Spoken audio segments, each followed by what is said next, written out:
Hey folks, I'm Brenton, and in this video I'm going to walk you through what is cyber threat hunting, or typically referred to as just threat hunting for short, and what does that process look like. So cyber threat hunting is a proactive validation of the integrity state of all the systems on our network. Historically, what we've done is we've said, hey, if I don't send any alerts, I must be okay, right? That's kind of how it's worked with your boss. If your boss says, hey, if any of our systems compromised, you say, well, I don't think so because we haven't seen any alerts. But that's not a positive validation, right? We're just saying, well, we haven't seen anything negative, so I'm going to assume the best. Well, threat hunting takes that and spins it around and says, no, we're going to actively test all of our systems to make sure the integrity state is still high. A threat hunt needs to include everything connected to the network, and this is what can make it a challenge. You may have Windows systems, Linux systems, switches, routers, Internet of Things devices, printers, etc. All of that needs to be validated across the board. The output of a threat hunt is what's referred to as a compromise assessment. In other words, are we currently compromised, yes or no? Threat hunting goes through and tries to assess the possibility of that. So where does this fit in our model? In other words, does threat hunting replace anything we've done historically? And yeah, it does. Historically, what we've done is we've said, well, we'll send all of our logs to a central location. We'll write some signatures, and if we get an alert, we know we need to respond to that.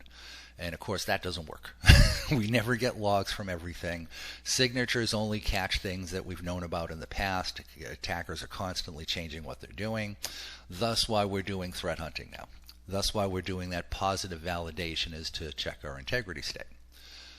When you look at the tools we have for security, they tend to fall into one or two buckets.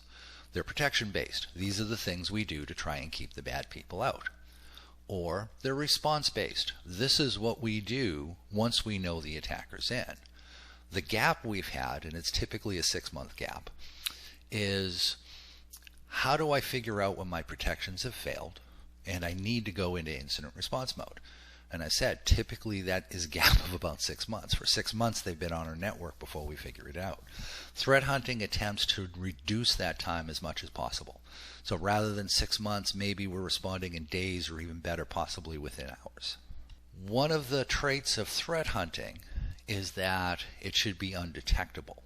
By that I mean, don't cross the passive active line. What does that mean?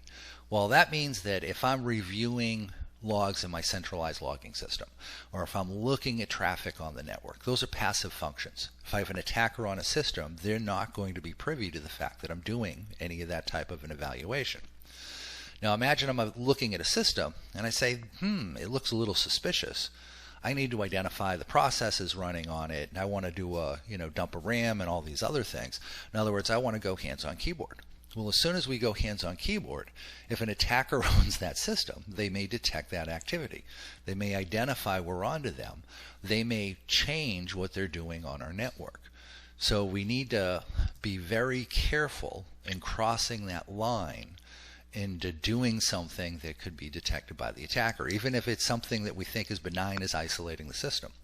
As soon as we isolate that system, if the attacker is on other systems in our network, they may detect that, they may see that, and they may do something different. I've seen situations where once an attacker knows the jig's up, they start going scorched earth. They start doing as much damage as they can on the way out. What if I need to go hands-on keyboard? Well, if I need to go hands-on keyboard or do something that could be detected, we need to be in incident response mode. We need to have a lot of smart people together that have their verticals that they're really good at, so we can collaborate and make sure that what we're doing next is the best path forward. So that's threat hunting in a nutshell. Hopefully you found that useful.